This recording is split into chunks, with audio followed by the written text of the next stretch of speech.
Don't want to host a stream because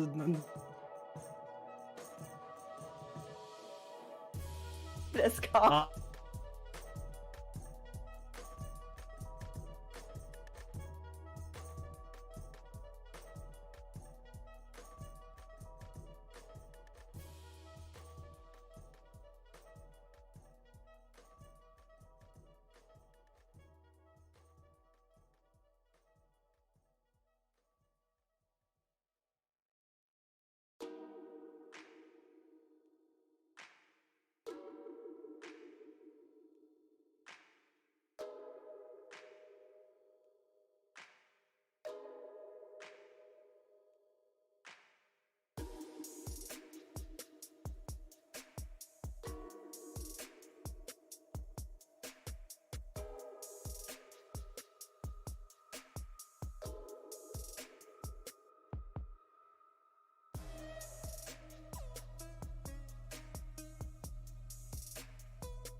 Welcome everybody to Teamfight Talkshow. I am DoA. With me is Frodan, and we've got a very special guest today. It is none other than Fluffy, longtime veteran of strategy games of many kinds.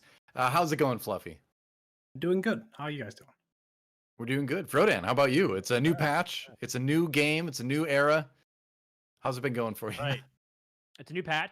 11.4 really brought, some, in my opinion, I think it's been a great patch so far. I think it really re-revitalized my interest in set 4.5. The P patch today, I only got to play like 3 or 4 games on it today. Overall, it actually didn't really feel like it had much of an impact. I don't see more people re-rolling Nasus or Nidalee, for example.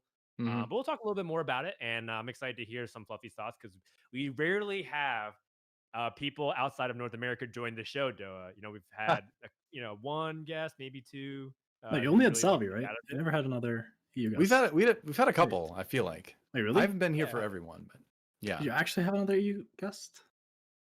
yeah, we did Yeah, Hey, we've who? at some had EU point. guests. We've Wait, had who? Salvi, Yeah, I think. yeah, you had Salvi with Yeah. us. Oh yeah, we did. Yeah, that's right. Yeah, Yep. yeah. So there you The go. one time, yeah. So how does it feel to be the second or third EU representative on Teamfight Talk Show, Fluffy? Feels good. It's gonna be fun. I don't know. I usually just end up watching these in bed. It's just fun to see the people rank everyone and make fun of it. Well, we're glad to have that's you. usually the Yeah, well, best part. you'll get to do your own ranking thing later on. That's going to be fun. But Feels I'm good. going to ask you right off the bat then. What's the Sure. biggest difference between your server and NA? The one server is really free, and the other one is less free. Which one is which, though? Oh, come on. Pretty sure NA is the free one. You know. Okay. All right. Fine. It's not that bad though. Like they're very similar. Like the servers are basically the same.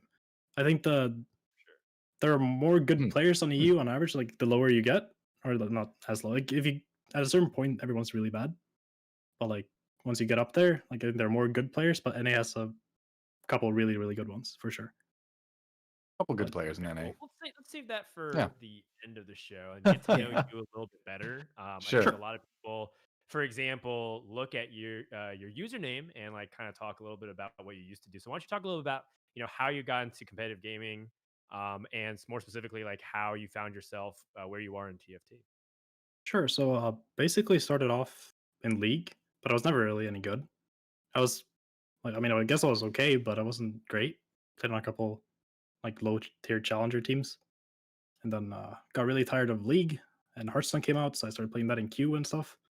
And I got really addicted to Hearthstone because it was new and fresh and fun. And I didn't have to play with anyone, so you could skip that whole team aspect, which I like. But solo queue is awful, and Yes, it outside is. of team games, like the team aspect, that's not it for me. So I got out of that one real quick, started playing Hearthstone for a couple of years, and eventually quit because after GM came out in Hearthstone, there wasn't much point for anyone not in GM to play. So slowly just quit, and then TFT came out, and I got really into that. So What Did you is s- it about Oh, go ahead. TFT? Sorry, DoA. It's just what is it about No. TFT that has made you stay for as long and not switch to a bunch of other games? Right, like a lot of people who tried TFT, maybe they ended up playing like Legends of Runeterra, for example, right? Yeah. That's like their new strategy game. If they don't like stick with Hearthstone, like what made you feel like this game in particular is the one that you want to like dedicate and hone your craft? Honestly, don't really know. It kind of just sparked that interest that I hadn't had in a game for a while since I quit Hearthstone, and because it was new and fresh and a new genre I hadn't tried before, and I ended up being pretty good at it. I don't know. I just got really into it, and then it's hard to tell. Like it's something about TFT that's just really really addicting and pisses you off at the same time.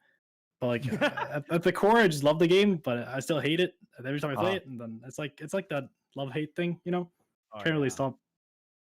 Yeah. It's kind of just it's kind of like gambling, It's like it's you want to. It's straight up just gambling, It's I mean, it's got that same sort of like risk reward system, right? Where it's like Pretty I much, think of yeah, it in the same way. Like if you're playing like Dungeons and Dragons or something, you're rolling your d20s, and like sometimes you Yep. roll 20s and sometimes you roll ones, but like you have fun doing it, and you feel like you have some agency over what's going on. So Yeah, for I think sure. if you look at a lot of like card games, and all of us actually came from a Hearthstone background at some point Yeah. in our careers. But we all like games of strategy, and there's always a little bit of variance in those For kinds sure. of games. So yeah, I think it definitely There's like a appeals. point where the variance gets kind of stupid. Yeah, I think it that's where has to we're be at right like now, but controlled there- variance, yeah, for sure. But that's like Yeah. the beauty of card games. Like you can play the percentages and give yourself a small edge and try to get that even smaller edge that no one else Mhm. has and use that to your advantage. I think that's like something really fun about these kind of games. And Yeah, that applies to TFT pretty heavily. Like it's basically a card game, but it's more flashy, I guess, with some APM stuff as well. What's been your favorite set? So actually, why don't you quickly rank the sets for us from your perspective? Because I know you've been Oh, playing for yeah. some time. Okay, so my favorite was probably second half of set 2. I don't want to include the first half of set 2 because set 2 in the beginning was really bad. Because we had like the broken Renekton that literally just you put in every reroll comp with Phantom Dance or Declaw. He 1v9'd everything. Oh yeah, it's You all played coming back to me. Woodland. You played played Renekton in Diana. You played Renekton in Preds, I guess. Yeah. Yep. Like when they fixed Renekton, the reroll comps got way worse. Mm. And yeah, I think Blender was also a thing. It wasn't too Blender great. was a thing. In mages, the ocean mages patch. Yeah, Ocean makes Ah, like 6 out of yes. 8 every lobby. That was also fun. So first Ocean half of set mages. 2 was not great. Second half with when people started just playing some sins, and the set kind of come the PBA comps was I mean that was towards the end. Mhm. Wasn't too big of a fan of that, but then we had Sivir and friends. I don't know. I liked set 2 a lot. A lot of Set 2 is fun. fun flexibility in mid-range units that I enjoyed. And shadows, Furnos. I said shadows already. Yep. Shadow was really strong at Azir. the end. I just really like playing Azir in some sins. 2 out of 3 summoners, 2 out of 3 assassins. Mhm. It's really fun for me. Set wasn't as flashy. The set mechanic was really not really existent, which was great. That's what I love about set 1. So no set mechanic. And then probably after set 2, I would put 3.5, but when you dodged the galaxies. So yeah, I really like set 3.5. Set 3 probably after that. Set 1, honestly, it's probably the worst set of all of them. It was probably the most fun set, but it's probably the worst set. If you played it again today, you would hate it. Wow. There's no way anyone would like set 1 if they played it again. It had a Okay, lot they of would like it. crazy They'd stuff, like but it it if is they the set played that it got a us all lot. into it. If they played like over 50 games of set 1 again after playing the other sets, they would fucking hate it. Oh, sorry. Just play I'm Yordles not sure every if I can game. swear, but Yordle, shapeshifters, and just do it Wow. over and over again. Yep. like the units were super good, but like Yeah. the game was so busted in every single way. Everything was not working as intended. It It was you had was Phantom. You had I kind of like Hextech, but Oh, Phantom was in the game. You had the one less row on the board. yeah. Everything was just Oh yeah. It was yeah. a wild west of TFT for sure. But Assassin let's Kassadin. take a journey. Lobby rerolling Kassadin. Yep. Let's take a and then journey I from the would probably wild put west. 4.5 with set 1 as the worst, and set 2 first, and then 3, 5, then 3, and then probably 1 and 4. Actually, 4 I like probably more than set 1 in terms of I don't like the Chosen too much, but the set I would probably like it more outside of the nostalgic reasons of set 1. All right. Not sure if that was even a list. It's more of a clump, but We'll have to do a whole show on rankings at some point. We'll do the rankings episode where we just rank everything we think of in TFT from like 1 to I am 5. hella 1 to down 10. for a ranking episode. We should definitely do that. But for now, let's move on to talk about the new patch. It's a new patch and the new patch as well, because there was a B patch today. But let's talk about 11.4, the base patch initially. So of course the big change with this was that you went up to 50% of a natural chance to hit a chosen on each round, and then a lot of changes overall. A lot of nerfs on some of the things that were strong. A little bit of buff on cultists again. Some of the nerfs on some items. I think obviously we're all happier in 11.4 than we were in 11.3. There isn't that huge priority on the 3-star 1-cost reroll comps that there was, but this is still a patch that's being very figured out, I think, right now, even with the B patch in now. So I'll go to you first, Frodan, with this. What are your kind of initial 11.4 impressions? We have about a week with it so far. So the B patch that came out today ended up addressing a little bit of it, but I do think they over nerfed reroll. I do think reroll needs to be a little bit prominent in the metagame just to keep certain comps honest and also just give you a variety of play styles. What feels bad is when there's only like 1 or 2 reroll comps that are viable. But outside of that, man, was this patch a breath of fresh air. Just because it feels like there's opportunities for you to actually outscale people who are like staying too low level, but you can also still stay at like 7 and roll. Like rolling at 6, rolling at 7, and rolling at 8 all feel powerful in their own ways. And I think that's just really good for the game. The only thing that's like kind of sad is that it does feel like certain carries are less viable. Like for a long time, Talon was bugged, so you can really play Talon carry. Xayah is very underwhelming as a 4-cost carry relative to Kayle and Olaf and just honestly any like Slayer composition in general. So overall, I feel like it was a good patch. I do feel like the static shiv change was really interesting, but it's still, once again, it's kind of not really that great. And It's hard to find out who to put it on. Much better. Like Bow is such a premium item for so long. And there's like no one that used static. So. Yeah, like Callista and Tristana. Maybe Tristana, the two. Yeah. Maybe. Yeah. But even then, you'd rather just have a better item. Like you can use the exactly. static shiv, but like there's probably something better you can make. Mm-hmm. That's like an issue with a lot of items I feel like right now. Like like overall, super specific stuff, and I don't know. We can talk about that that a bit too. too. Fine though. Yeah.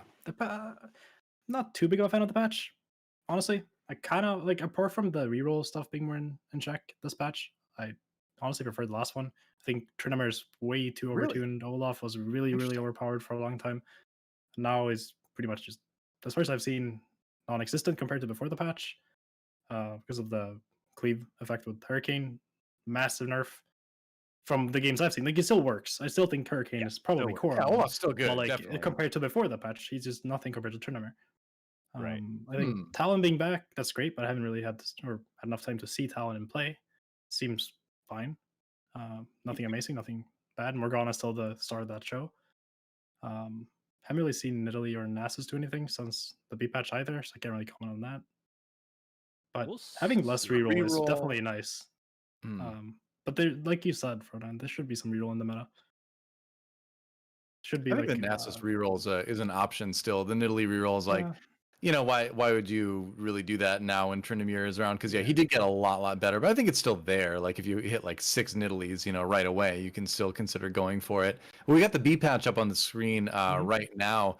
So a lot of this was some bug fixes as well too, which ends up making a pretty big difference. Like the Runan's Hurricane, the bolt benefiting from damage amp like Slayer, GiantSlayer, Hand of Justice.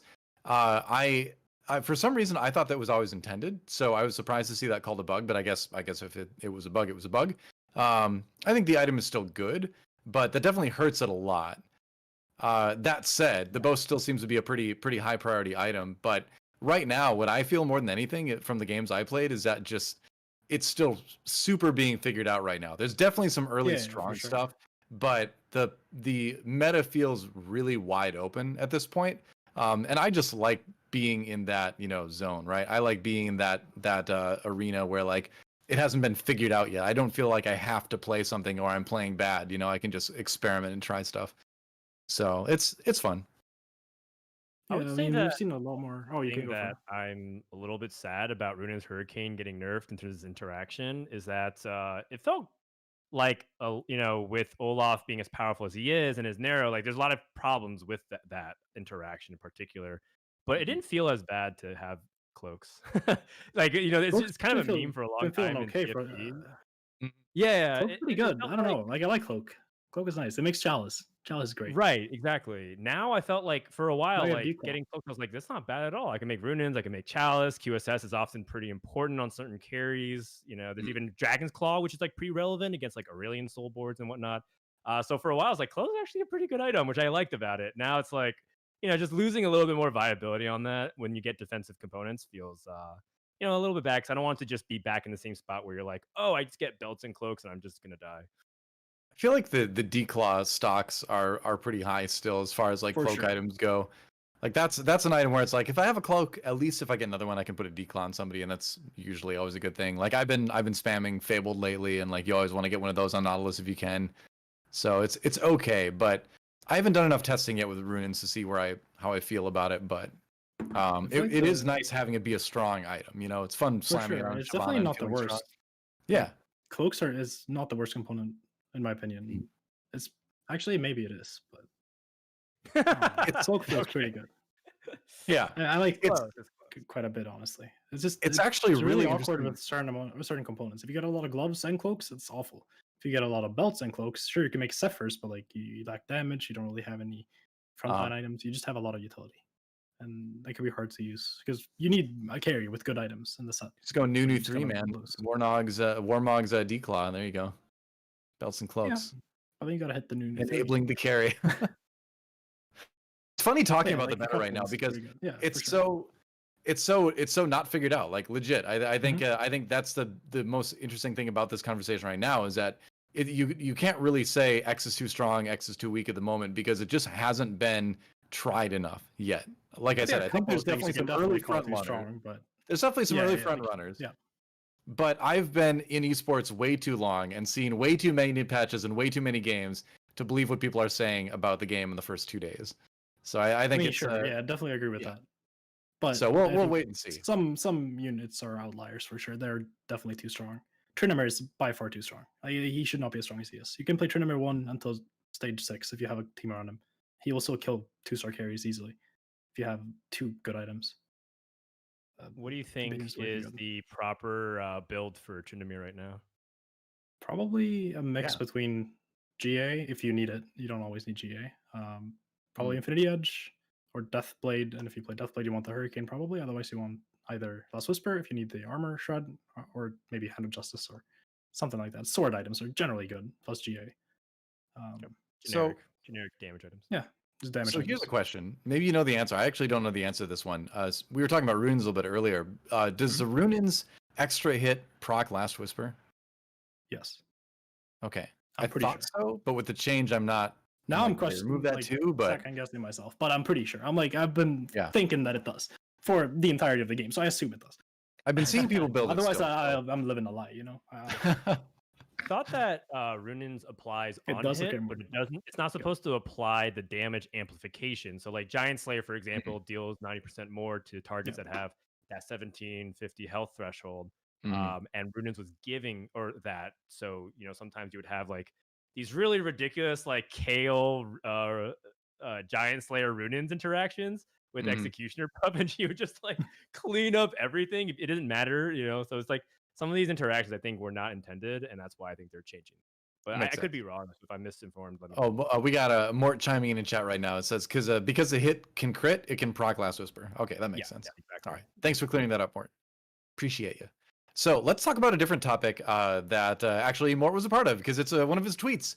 Let's look at that. It is a comparison of 5 costs, of a 1-star 5 costs, Yes. and their I believe their win rates is what this was looking at, if I recall correctly. But the point of this was showing that it's much closer than people were anticipating, which I was a little bit surprised about. Because you sometimes like things like Yone right now, honestly, doesn't feel super strong. Whereas something like a set with a lot of items feels very strong right away, or like Azir, you could argue, if he's not in the right place at the right time, not as strong. But what do you think about this, Fluffy? What's your feeling on the 5 costs overall? Kind of. I mean, I'm looking at not this surprised chart. Orin's at the top because if you have Orin from earlier, like anywhere in like mid stage 4, you just get to farm too many items, and if you can snowball that with a win streak or whatever, if you're strong at the time, you're probably gonna win the game because those items are really impactful unless you roll Blitz Hook because that thing is bugged half the time or it doesn't do anything because people are playing QSS or Azir. So it's either useless or bugged most of the time. Like it can't hook assassins, for example. And then we have the other half of the spectrum, which is the Eternal Winter and the Infinity Force, or is it Trinity Force? Infinity Force. I think it's Infinity Force. I think it's Infinity Force. Like the item is Trinity Force, but I think the thing from Ornn is Infinity Force. I'm pretty sure. Oh, or wait, something what? like Am that. I misunderstanding? Yeah, Wait, I because was told that Trinity Force yesterday. is an item in League of Legends. Yeah, Yes, but let me. But it's called something else. I think it's Well, Infinity now I'm Force. questioning everything because I Me thought too. it was called. I did that yesterday. I went through the whole thing. You're Oh going through no! now. I think Did it's I just Infinity I think Force. it's got Could that be special something different, TFT but- name. We're professionals. it definitely everyone. It does. is. You're right. It is Infinity Force. Boom. Oh, Yeah. Sit down. you're right. But I called it Triforce 'cause I half thought the it items was- are really good, the other half are bad, and I think people generally use Ornn the wrong way. So I'm surprised it's so high. But I mean, if you get to snowball with it, the unit's broken. Azir, I'm surprised to be lowest. I probably expected that to be Set or Yone. I think Set's good, but people just splashing him and everything when it doesn't make sense. So, Yep. Same with Azir, I guess. They just put him in if they lack frontline, and then they end up playing with the Azir one or something. Yeah. Otherwise, it right. looks pretty. Like everything towards stage 6 looks really close. Nothing's like really bad or really good. Which is good yeah, I would- because. Yeah. Oh, go ahead. I think the 5 costs are in a pretty good spot right now. Yeah. These win rates make sense to me as well, just because, as the game progresses, you're supposed to like get closer to 2-starring them, and you're just like they have Yeah. higher impact on the game. I think Mhm. what's surprising is just like the highest win rate champion when you first play it, the earliest is Swain. I think that's a pretty interesting stat that I didn't think actually existed because like Swain is like one of these like interesting units that you think is really powerful, but for a long time, even I think since the set 4.5 has launched, no one's really put Swain as like the legendary that you're always looking for. It's like if you're playing a dragon, honestly, at the start of set 4 or set 4.5, I didn't bother reading what Swain did for so long because the text was so long. Like I couldn't Like I started reading what he did, and I was like, nah, You just- I'm not you're gonna just like, bother. It's oh, probably no, like I'm not step gonna worry one, and I about just let it be for like a solid 3 weeks. Wow. And then once I figured out that he's pretty good, what he does, then yeah. The unit's really good, but you need to use him in the right spot with some items. Man, if you think it's hard to read what Swain does in TFT, you should try to read some of the newer champions like abilities in regular League of Legends. Man, that's like I they gave up on they have- that like years ago. Yeah, like I started their banning passive is every like new a short champion novel. every single game I played. Yeah. Now I don't even play the game, so that's an easy way to avoid it. Like I played 2 games the other week, and there were 3 or 4 new champions I had never heard of, so I'm just not even gonna try anymore. I'm a little bit surprised that Lee Sin is so low here. I think that's probably the biggest surprise of all. Oh yeah, given that's that right. He is. Lee Yeah, is that is considered actually a to bit be shocking. like a legendary that might actually be overtuned, and it could be just like a Yeah, he's popularity one of thing. the Like best. everyone loves Lee Sin, so just they throw him in the comp, and that could just like affect his win rates. Probably. But I am kind of Could surprised be, to see yeah. him like be second to worst in terms of performance in this graph. That's the only thing I think really stands out to me. I suppose that's a Like- good thing to think about yeah. too, because like with a Azir as well, like a lot of people just throw him in, but like, you know, Kind what of, if people were yeah. using Azir in more of like a keeper situation where you capitalize more on it? So maybe Azir just isn't being put in a position to succeed too. That's kind of something else to think about is how I are think a people big using problem this with champion? this graph is like I honestly think it's probably Asir and Lee Sin that are the 2 best legendaries. Because they're like whenever I look at anyone's stats from like the top players, Asir and Lee Sin are probably the 2 highest win rate champions they have.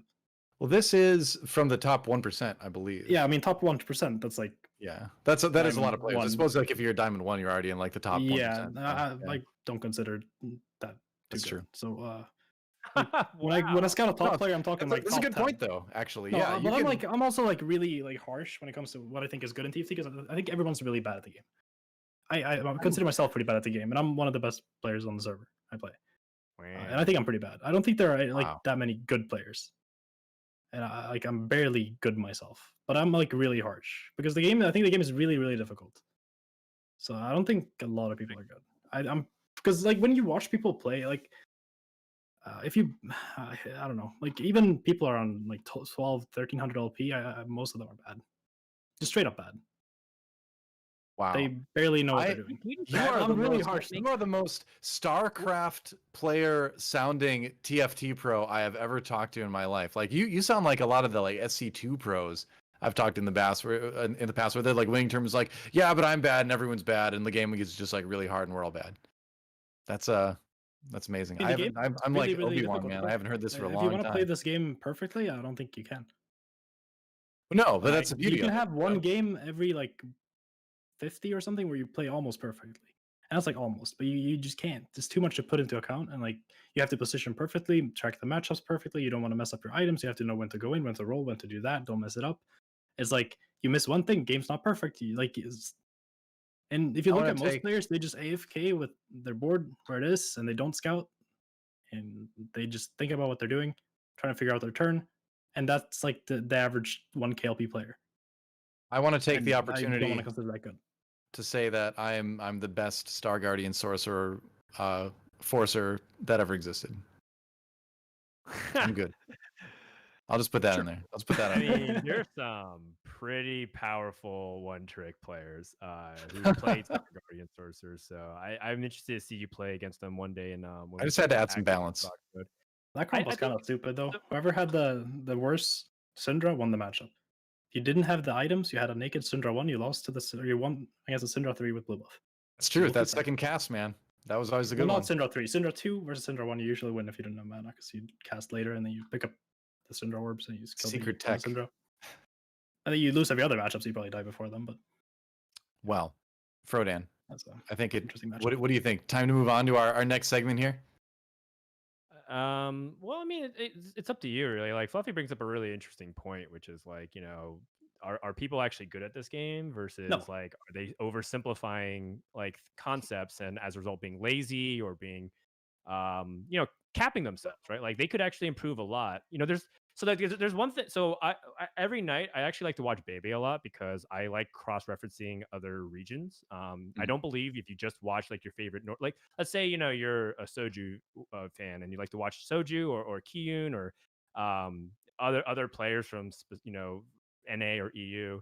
I think that if you only watch them and only use them as your like reference of like what the state of the game is, you're doing yourself a disservice if you want to grow as a player, because there's a lot of different ways that you're supposed to be able to play TFT. I think the truly good players at TFT aren't like good at different comps; they're good at different play styles, and they're adaptable across all patches. Oh yeah. So that's why like Sox, for example, is largely to be applauded as one of the best players in the game, because he has so many different ways that he can play, and he's demonstrated it in tournament and in ladder, which is really impressive. For sure. Um, Like there's and a I reason you think see the same 10 players at the top every set in every region. Like yes, yeah, maybe yeah. you get one new or two new players every set that are consistently at the top, but for the most part, it's the same people every set, every patch, all the time. Right. Exactly. And I think that even amongst those groups of players, I see a lot of sloppy behavior, and it's not necessarily because they're bad. I think it's part of it's because they're streaming. Like Mhm. it's really hard to It's very always different. be on Yeah, point. the It's streaming so nerf easy is to real. lose your focus. Yeah, for 12 hours a day, and you're getting Mhm. backseated by these, people in chat who constantly tell you like you should have done something else. Every now and then it's pretty interesting to entertain those ideas, right? Like Sox, for example, loves facilitating ideas from chat, and I think that's a really cool way for him to stream and compete. But he will tell you as well he can't necessarily always perform at the highest level that way. But Yeah. like when I watch them play and I watch other people who really push the envelope, like there's so many different things that you can be doing. Like one thing that Bebe is doing is he's actually practicing using the W key. And for people who aren't familiar with that, the W key, if you hover over a champion, puts a champion either from the board to the bench or from the bench to the board, depending if you have the board space to do it. And so what he does is he sets his front line. So let's say his front line's like vanguards. He puts his vanguards where he feels like is going to be important. Then his back line, he actually just completely randomizes with W, and it's impossible to scout him because you go so fast. But And even if you it does this, like, randomize, you're gonna crazy mess up switches. the positioning a lot. I do think using W is super important though. Like you can last minute swap so much, and you can use the bench to hide items or units. It's super important if you actually want to play really well. But I think just doing it to confuse opponents, I think you're just better off not moving because they are not scouting. Like I'm not kidding. Like if you have a lobby with top players, half of them are not scouting. Yeah, I totally hear that, and I'm So just saying you- that but yeah. this is like different things that can be pushed. I'm Yeah, telling for you sure. that I think it's definitely something you should use. I try to use like that hotkey myself a lot. It's super useful. Yeah, And I mean, there's more people definitely should use times to use it, definitely times where you don't want to randomize Mhm. things as much. You want to be a bit Yeah. more committed with it. But I love this because I think it's yet another comparison I can use to compare TFT to StarCraft, which is one of my favorite things, as Frodan knows, because I do see like infinite parallels between these two games. And another one is like, yeah, the top players in StarCraft 2, because the meta would change drastically with patches and with releases.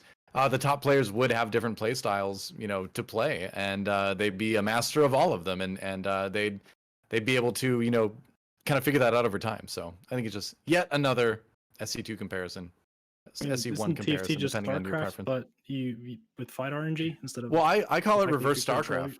Like yeah, it's you can because control your all army. the speed is in the macro phase, and then you Yeah. don't control the battle. Yeah, it's reverse StarCraft. Yeah, pretty much. I love No, it. It's great. it's StarCraft 2, but you can only play Protoss. How about that? I think you're giving Protoss Act players like way too much credit, Colossus Frodan. and Carriers in the Void Rays. Hey, I mean, should be 11.3 something. was the Protoss meta. That was like the 4-gate OP meta of TFT. Like nobody knows what we're talking about now, but it's true. If you know, you know. Don't Those ask are if the you don't days. know. If you don't know, then sorry. We're gonna move on. Let's go to a section we like to call Agree. This will be good Agreed.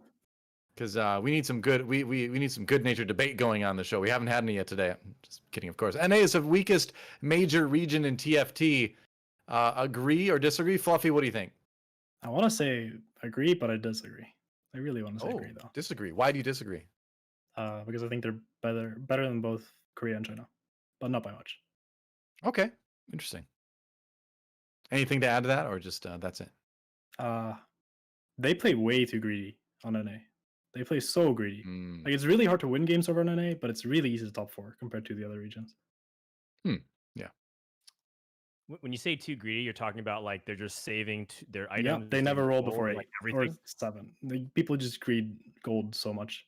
They like there's obviously this doesn't apply to to every player, but like apart from the top players, like as a region, NA is just playing super greedy and just try to go 9 every game, and they just end up going 8th. But Fluffy, that's what we do. It's NA has money. I That's know. all We- we are good at in esports. Don't you understand? Haven't you Yeah, heard? yeah. We're all into That's why you're investing not over the here best, now. you know? To the moon. Diamond hands. Hold that gold Fucking no until joke. 5-1. We got Saving diamond our hands in gold NA, for man. TFT2. True. Exactly. What do you think, Frodan? Never pivot, never scout.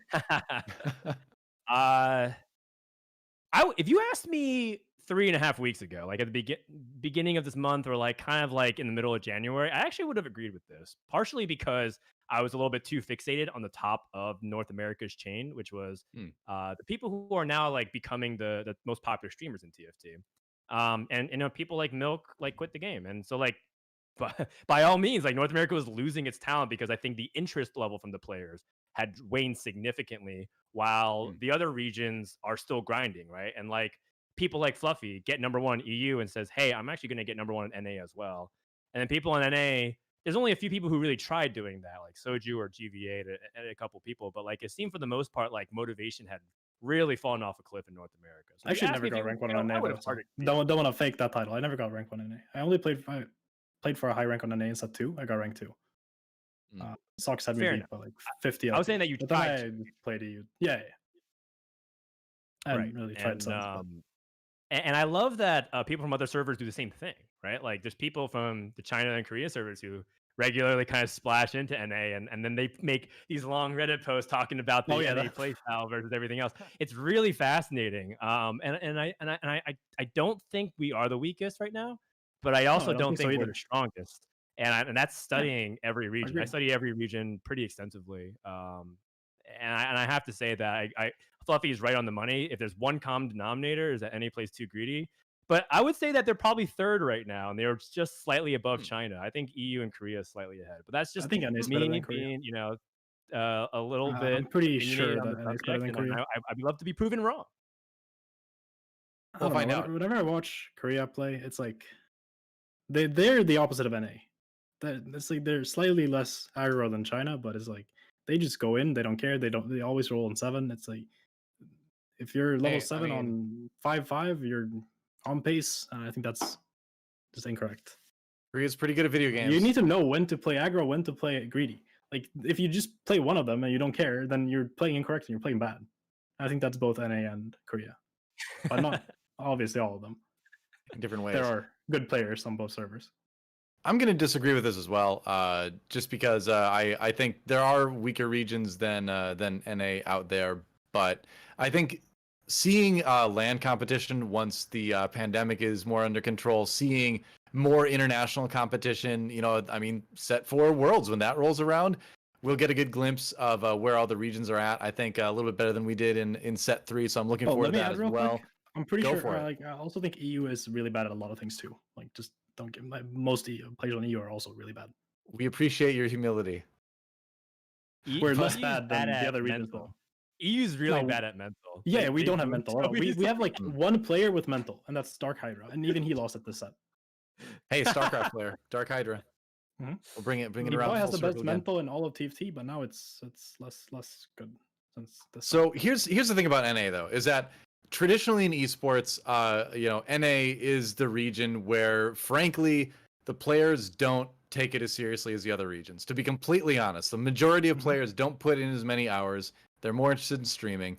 It's like this in like name basically any game, like fighting games. NA is probably like doing the best at out of like esports genres. Obviously shooters as well. I think it's a lot of good players, but you know, even if you go into like something like even if you go into something like Overwatch or Counter-Strike, yeah, the best players are from outside of NA.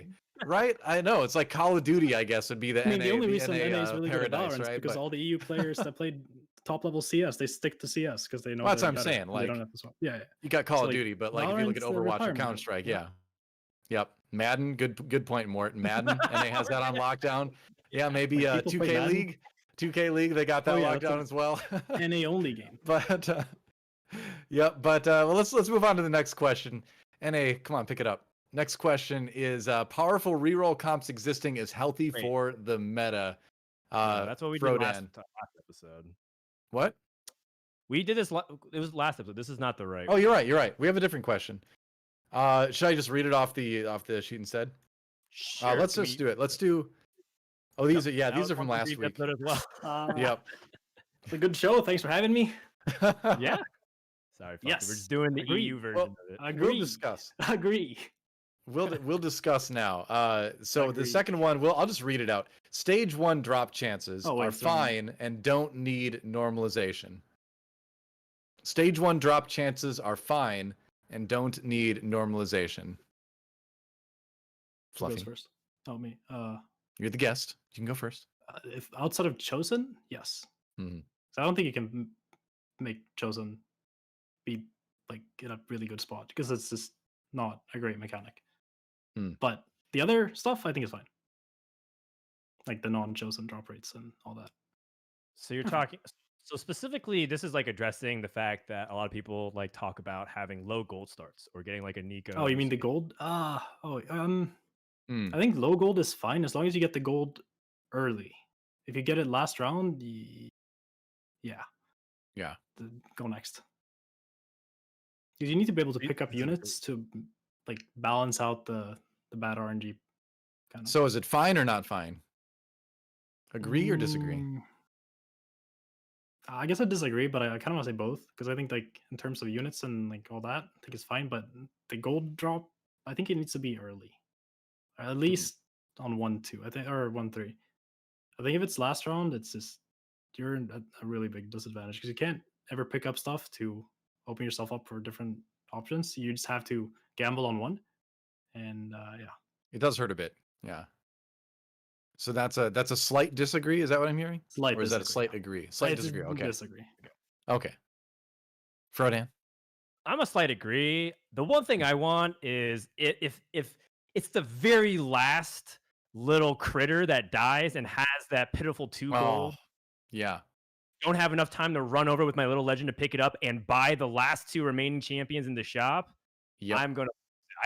Every time that happens, I'm just like I am so frustrated because I don't have enough time to actually execute on those things because there's a slight delay. Yeah. The worst part, sometimes the shop will let you click it and you think you bought it, but it actually changed Yep. right as you click, and so you Yeah, bought. yeah, that's so annoying. Oh, There used to be that extra second though. Like there used to not be a problem at all. It's like That was in recently there for the start of the stage yeah. because people were taking longer to make decisions because there was a bunch of new units at and then the they took beginning it of away. set 4.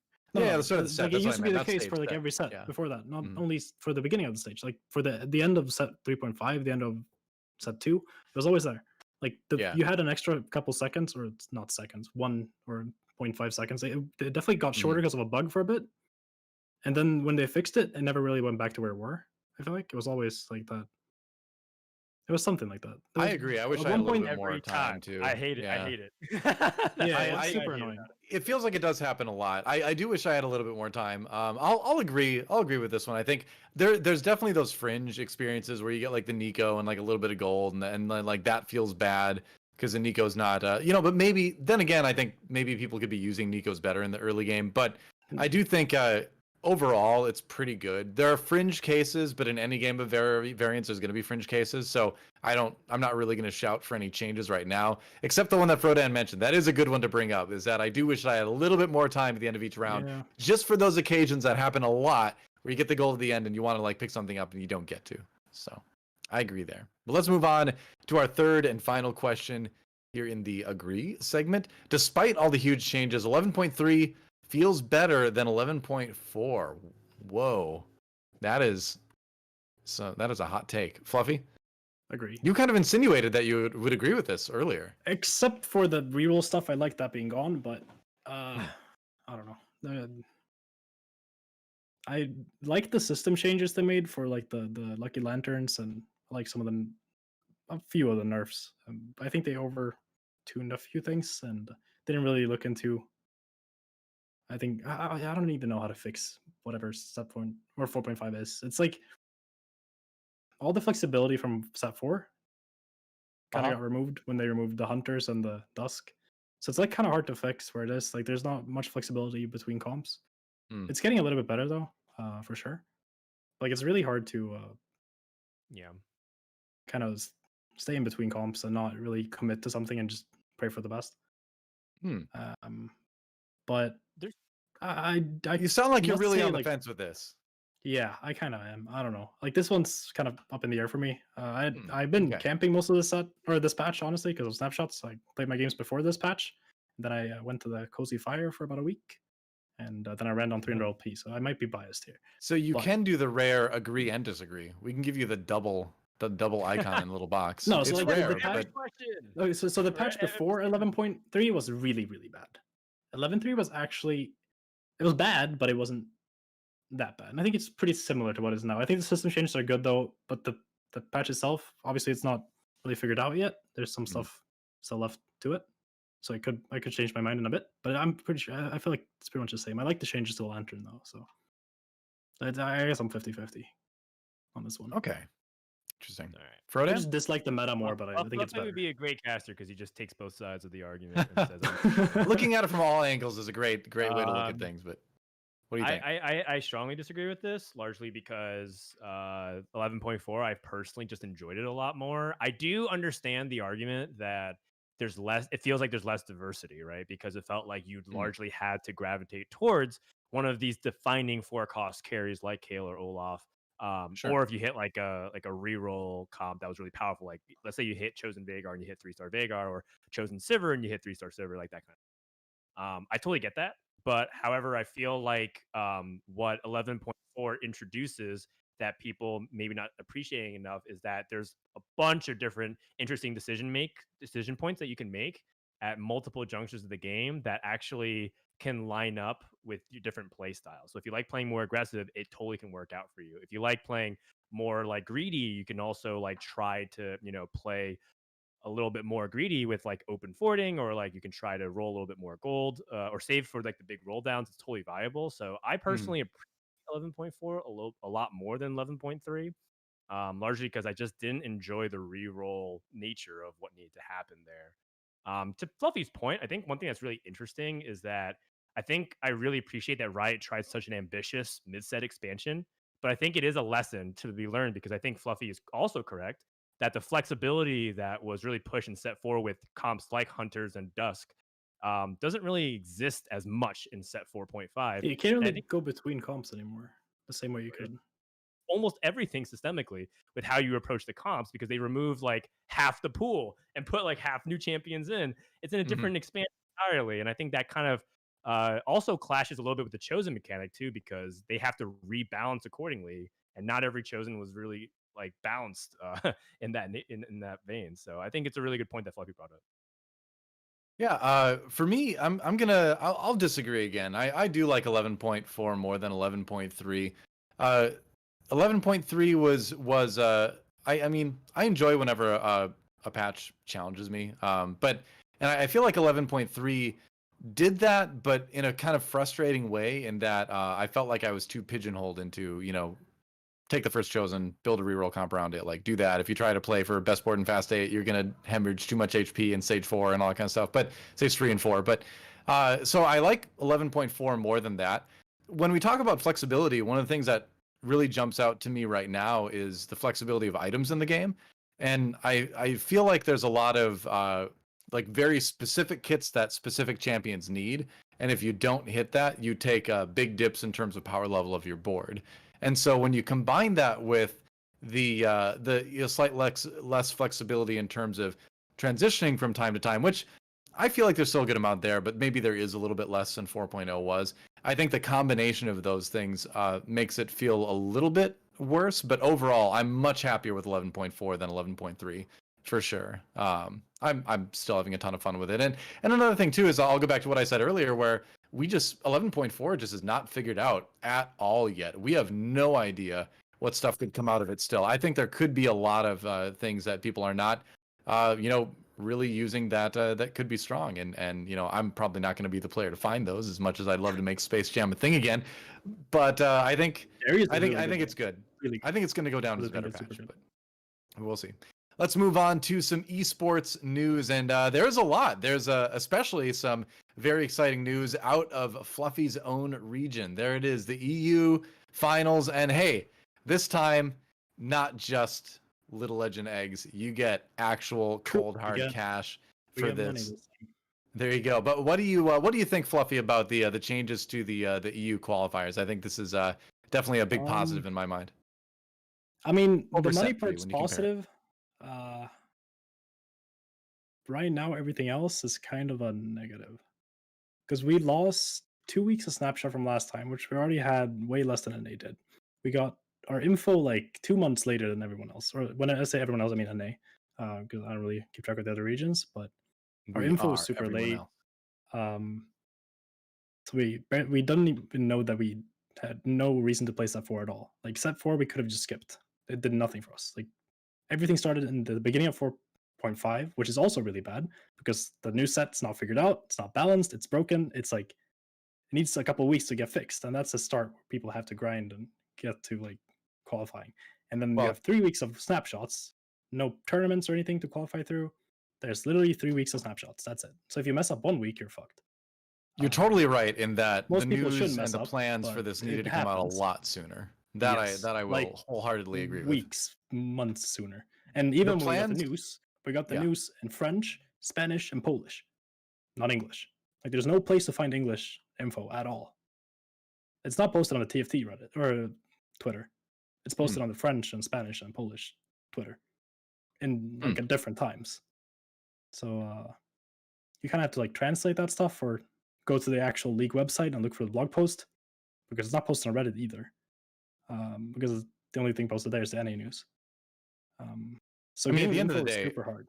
the esports plans for the different regions should be decided, frankly, before the set is released. Like the Yes. fact that Everything should it's be in not place even before figured it out starts. before it even is released is insane to me. Like when you compare it to other esports, and I know, and like we can't really, honestly, we can't use the excuse that TFT is a new game anymore. It's been out for like a almost 2 year and a years, half. right? It's been out for almost 2 years. Yeah, right. So, It's way so too long to call it new. the team that is deciding these things in the different regions needs to step it up. Frankly, we need to have more Yes. information quicker. We need to have it ready when the set begins, because if you want it to be an esport, like you were saying, Fluffy, the people that want to make that their thing, need to know what's going on. So they need to know, if they should play or not, if that's all they care about. I'm pretty sure most players like that aren't at the top have no idea that this even happened. I saw it like in the Discord that we had from last year for Galaxies. They're reusing the same Discord, but no one got the info that we're doing that unless they stayed in the Discord and kept looking at it. So like they just posted a random post like a week ago or something about that Discord being the official one, but there's no It's info months about late. it anywhere. Yeah, and like I see people comment in that Discord if they can still qualify. Like yesterday, I think the last comment was, and it ended 2 days ago. Like the last day of snapshots. Yikes. So like they improved by giving us money instead of eggs, which is great because I mean eggs that's just a The tournament itself We looks don't talk about fine, the but eggs. all the stuff leading up to it, yeah, I agree. Yeah, kind of. Pretty They bad. introduced one good thing for the actual tournament, which is that there's a kind of a lower bracket lobby. So it goes from top 64 to top 16 after Swiss. 16 cut goes to 8, and then the people that don't make it go to another lobby of 8, and or 6 of them, I think. And then Right, the people there's who more. don't make the There's more final players, lobby, more they go spots to this the time too. the loser bracket basically. But the problem is the Swiss round is 12 rounds of Swiss into a best of 4, and 2 lobbies of 16 total. And then for the final 8 lobby, it's a best of 3 for who makes the worlds. Best of 3 in Teamfight Tactics. That doesn't work. That's just a straight up coin flip on who makes it. It's literally like what? Last year had more slots, and then we had to make them not be best of 3 as well. It was gonna be best of 3 at the beginning of last qualifiers, and then we made it a best of 5 by complaining. And now they made it a best of 3 again. And we have complained again. No And disagreements here. they're going to do something about it, but we don't even know what yet. So, Wow. and that's the only tournament we had all year. Like we had no info, nothing for set 4, no tournaments, nothing. Complete silence, no anything. And then Yeah, I mean, it's like you're saying. I mean, on the esports side, it obviously needs to improve a lot across a lot of regions. Like it sure. Makes sense that NA would be a little bit more advanced than the other regions. That's where Riot's based. Obviously that's Sure. what they're gonna put first. But if you want to be a global esport, you have to be global. Yeah, and it's not like EU or Korea or China is like a small region. They're like arguably even bigger than NA. Not Right. in terms of Twitch viewers, probably. Actually, it pretty much is. It's just spread over a lot of languages. But like, it's, I don't know, it's kind of embarrassing, honestly. Obviously, they didn't, from what I've learned, is that they didn't have anyone working for the EU department, Hmm. but they do now. So hopefully we can see changes for next set, but who knows? Well, that's It's the hope, I so suppose. far being pretty bad, but Yeah. fun to see some money instead of eggs because that's definitely deserved. It's a step, maybe a baby step, but it's a step in the right direction, I think, at the For end of the sure. day. But still a lot to improve on, definitely. Well, speaking of those snapshots, let's take a look at one. Let's see. This is there you go. Interesting. Feels okay, man. Nice. Not bad. Back-to-back first place finish. How did you do it? Because I went to a cozy campfire and yeah, I don't know. I just climb early and then you just stay there by not playing all day. The kiting is hard strategy. hmm I mean, I was hard stuck for like the most of the set. I was like stuck in the first week. I couldn't get past like 100 LP. My win rate's like 5% at that point and like 50% top 4. It was bad. Wow. But I managed to climb up after a bit. But and then Cool. just stay consistent for a period of time. I didn't stream much during snapshots at all to actually focus when I played, and then it's a lot easier. The second played on stream, I ran down 300 LP in one stream. So yeah, The stream buff, right? Well, let's move on to everybody's favorite segment, which is the tier list, Frodan. It's time to check it out. And we usually do an NA tier list, but let's do an EU tier list. We haven't had an EU player on for a long time. So, Fluffy, rank the top 10 players. all right. I even in made a EU. little list to prepare so I can remember and not forget who I'm nice. supposed to put in this list. So I think it's super close. I think the best player is Salvi Okay. on EU. So you're I starting think from it's- number 1. Yes, I'm gonna start from number 1. I think Nice. Salvi's the best player on EU, and I think he's probably the best player in TFT. All right. So that's a first for me. I think close second is Dasik. Dasik is also really, really good at the game. Like he thinks about the game in a way that no one else does, and he can make anything work, kind of. And it's I don't know, it's impressive to see him play because Dasik is just super smart about the game, and he doesn't play like a lot of other players. So I think Dasik is a solid second place. And third, I would put Double 61, the world champion. Okay. Yeah. Set 3 champ. Yep. He keeps impressing me whenever I see him play. Super solid. Overall, I just don't think he's as good at Salvi or Dasik yet, but he's getting close. He's getting better by every week. So it's kind of scary. Dude's really good. He's still young. Like, he's got a lot of time to grow as a player. He's got a title to defend too now. Yep. Yeah, that's Dude's true. insane at the game. Rank 4, I put Dark Hydra. Played a lot less this set, but he's one of the best players EU has seen. He struggled a little bit more this set as well, but I think he's super good. Basically, just really solid at the game. Also has the strong mental that no one else on EU has, so that's a good advantage. After that, I put myself after Mr. Dark Hydra. I think I'm basically just a slightly worse player than the ones above me, and that's like try to be good at everything. Not always the easiest thing, but I think I'm the 5th best on Okay. the server right now. That's reasonable. I used to put myself a 4th, but I think Double's better than me at the moment. After that, I want to put Uko, Finnish guy. I haven't seen him stream ever because I don't think he has ever streamed. Okay. He hit rank 1 NA last set at like 1900 or something, and EU at the same time. I think he's the first player to ever do that. He also had 2 accounts in top 10 on EU at the same time as he hit rank 1 NA and EU. Super impressive. Haven't seen him play from SPOV, obviously, so hard to say how good he actually is. So I don't want to put him too high, but dude's really good at the game. Super solid. After Uko, I would put Voltarius or Voltariux. Also French guy, super good at the game. It's very solid. Really strong player. After that, I'm kind of iffy. I'm not really sure. I think Jing is probably up there. He's a Turkish player, but he started playing on EU like back in set 1, so he's been playing. I count him as an EU player. He's currently rank 1, I think. So I think Jing is really good. but I'm not sure if I would put him 8 or 7 or whatever. But I'm not really sure. He's like between Jing and Volta around there. You can just feel our producer just struggling with these names too. Oh, it's You're a doing G, a great job. G, G-I-N-G. Yeah, Jing. You're doing fine. You're doing great. Keep it up. But Jing is super good as well. Very solid player. After that, I'm really torn. I have like 10 players written down. Wow. Like I would like to put Tabs here, but Tabs kind of quit. So I'm not sure if I should. Like he still plays every now and then, I think, and he probably will come back at the start of the next set if he likes it. He probably keeps playing.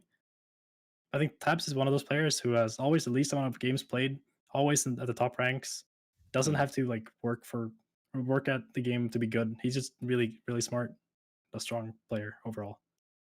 So I probably want to put Tabs on 9, even though he doesn't play right now. Okay.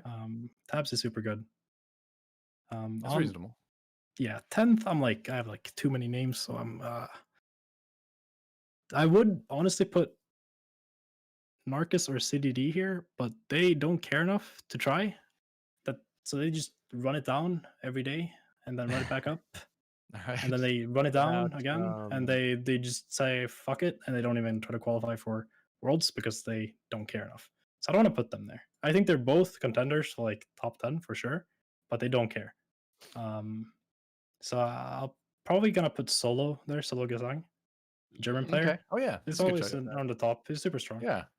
But it's really like close to the top. I think Lana is someone to mention. I think Haida and Gunmare are also really good. The Aware is someone super consistent, but I've never seen him play from his POV. Yeah, there are a lot of good players. Like EU's got a lot of good players. But yeah. There you go. All right, the top 10. That's probably my top 10 list. Yeah, top 10 from Fluffy. And Noah, you said you were kind of unsure about it, but you went through that list more, I would say, I mean, I prepared definitively it, so. than a lot of. Yeah, it was very well prepared. There wasn't any of this waffling we see from the NA Pro sometimes. Where do we put Soju? Where do we want to put Solus? No, you knew exactly where everyone Yeah, went. I mean, I think about this stuff a lot. I think it's fun. So I also think it's like good to know who I think is better than me or like around my old skills, so I can watch them and study what they do and improve that way. It's like I have a lot of respect for all these guys. They're super good. And like depending on patch, someone could be better than the other. It's like it all depends on the meta of the patch and the playstyle, whatever is better. But yeah. Pretty solid. Yeah. I mean, I personally feel like a lot of times when we get EU guests on the show, it's a little bit more like educating for some of the audience because I think a lot of people are NA focused on our show just purely off of time zones, right? Like I mean, right yeah, now, for sure. we only have a lot of people who watch EU nearly as much as maybe they should be. So outside of Salvi and Fluffy, the person I watch the most on this list is Voltarius. I think that he's really good at the game. Yeah, he's and super good. I love his style. He seems like he has a couple of his pet builds, but he also like has really creative ideas at times. And so I really highly recommend watching him if you really want to like pick up on some of these like ideas that are a little bit out of the box. I really enjoy watching him play. Someone else that I probably would have put on the list if he didn't officially announce his retirement in his Discord would be Lev D. Mr. I think Lev D was Lev D, yeah. He's great. He was really good at the game, but he does not play anymore. He plays for fun. I did a show with him like last set, and then that was like right before he retired, I think, and I was like, no, he was good. Yeah. Oh well, maybe he'll come back in set 5 or something like that someday. Who knows? But let's move on a little bit. We got a question to answer, and we have a giveaway to give. Here is our question: what do you feel in general about TFT's competitive future? Is it worthwhile for newer players to get into the scene? From Schismatron. So this is kind of like a toss-up. I think if you're an NA, it's probably worth it because there's more structure there. If you're an EU and you want to get into TFT, and if you're not playing already, I'd honestly stay away until you can see something happen consistently. It's sad to say, but I think like if it was set 2 when you asked me this, or set 1, I would say definitely. But it's been a long time now, and we've not seen much improvement yet. I mean, at the same time, interest is what drives attention from the developers too. So for sure. Part of it is just kind of doing it anyway and hoping that they get on board a little bit more. But I see what you mean too. It is Yeah, a like, bummer sometimes. If you already played the game and you like the game, then go for it. If you have that competitive Mhm. drive, for sure. Yeah, for If you're sure. just looking for a game to start to play competitive in, probably not TFT's the way or the place you want to go right now. Hopefully that changes though, Hmm. because I think the game has a lot of potential, and I think it's sad to see it go wasted. Honestly, Yeah. Hopefully not for too much longer.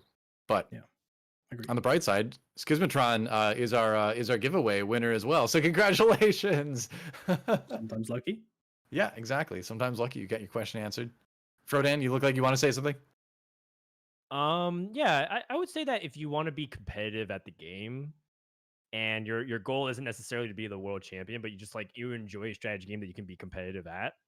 There's very few games that offer the value that TFT has because one, it's 100% free, which you just Yeah. can't get at any other high level game of variance that doesn't require you to pay money, like card games, for example. And that's coming as a person that loves card games and will continue to love card games and play them. TFT has unmatched value, almost to a detriment. You would argue that in this game, like TFT probably could milk us a little bit more I'm for still money. waiting for that delicious potentially. milk announcer pack. Honestly, that would be really good. Yeah.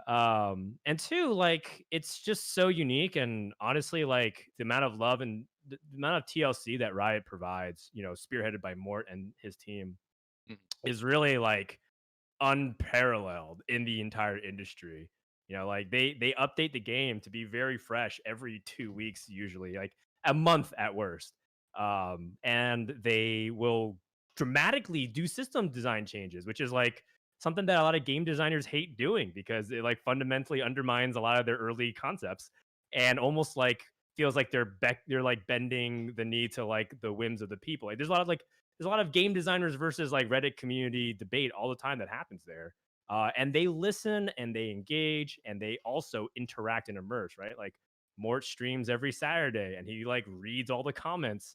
I don't know why he does that to himself, and I'll keep I'll keep telling Yeah, for him, sure. Mort, I mean, you're doing it. You're it's a self-own there sometimes when you do So that, but he's a brave God man. bless him because honestly, like sometimes those not people everyone really could do want that. to That's interact with him and bounce their ideas off. And Mm. it's just such a special community within the industry. And me and DoA have worked pretty much every major genre and a lot of different games, and I Mhm. do not see anything like the TFT community whatsoever. It's truly special. Yeah, the I've never community in TFT seen. is amazing. So if you want to get into it for that reason, that's a great idea.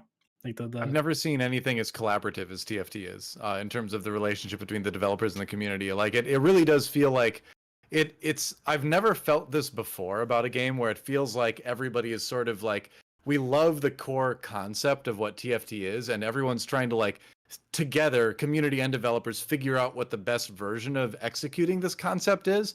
And that requires a lot of experimentation. So there's going to be hits and misses along the way, but we all agree at the end of the day that we really just love it, right? Yeah, for And sure. so, Like, even if I complain all day about this yeah. game, I still fucking love the game. I play it all. Like I play it all the game for all the time for a reason. Like I wouldn't play the game if I didn't like it, and Yeah, that's why I'm also exactly. upset about it all the time. And this goes for all the players. But that goes Like along with it. the When you reason, have something you yeah, love that much, that's going to cause a lot of people to be very passionate about the things they for don't sure. like about it too, because Yeah, they care so much. So it's that double-edged sword, right? But at the end of the day, it is a really unique experience in esports and just in gaming in general. So it's been fun. absolutely. But I think that's going to about do it for us for the show today. Fluffy, you've been a great guest. Thank you for coming on. Do you have any Thanks last for having me. final thoughts, shout outs before we go? Not really. Just thanks for having me. It was fun. Should have some more EU guests. It'll be fun to hear We'll work on it. some of their opinions on stuff. I do Right. enjoy the NA guests, but sprinkle some more EU in there, and I'm happy. But it was super fun. Thanks for having me. We'll do it. We'll do it. We'll work on it. Frodan, final thoughts. I want to tell people to tune in this weekend. I'll be covering the TFT regional qualifier with my buddy Bryce Esports Law Blum, as well as Wolfie from Pokemon VGC legend. He's a world champion, and it'll be really exciting because I never really worked with Wolfie, and Bryce is a good friend of mine. And I will miss working with you, DoA, but we're gonna cast TFT again soon enough, and I really Yes. look forward to broadening the talent, right? Because like part of what I think TFT continues to need is not only of course more infrastructure support, like qualifiers and regionals and announcements and social media and money and marketing and pretty much everything across the board they could use. But one thing I also think is important is developing the talent that can communicate the game, because TFT truly is, one of my favorite games to ever have been released, and I love talking about it. And I really want other people who also enjoy that passion talk with me about it. So to tune in this weekend, we got some stacked field, and it's going to be hosted by the GiantSlayer TV people. So Yeah, definitely come support them, as they are the ones truly pillaring the NA scene. indeed. You pretty much said everything I was going to say too. Yeah, watch the qualifiers this weekend. What's 4 p.m. Pacific on Friday, I think, is when it starts. Yeah, it's going to be great. It's going to be a great cast of characters there, casting as well as playing. It's going to be a lot of fun. I'm going to be laddering on the side and I'm going to be multitasking a lot while this is going on. But anyway, that's going to do it for us here at Teamfight Talk Show. Thanks for watching, everybody. Thanks to, of course, the fans for playing for GiantSlayer, for putting on this amazing show every other week. And thanks to the team over at Riot for all the work they do on TFT. It's a great game to play. We all love it. We'll see some of you this weekend for the qualifiers. Other than that, we will see you soon for more Teamfight Talk Show. Have a great night.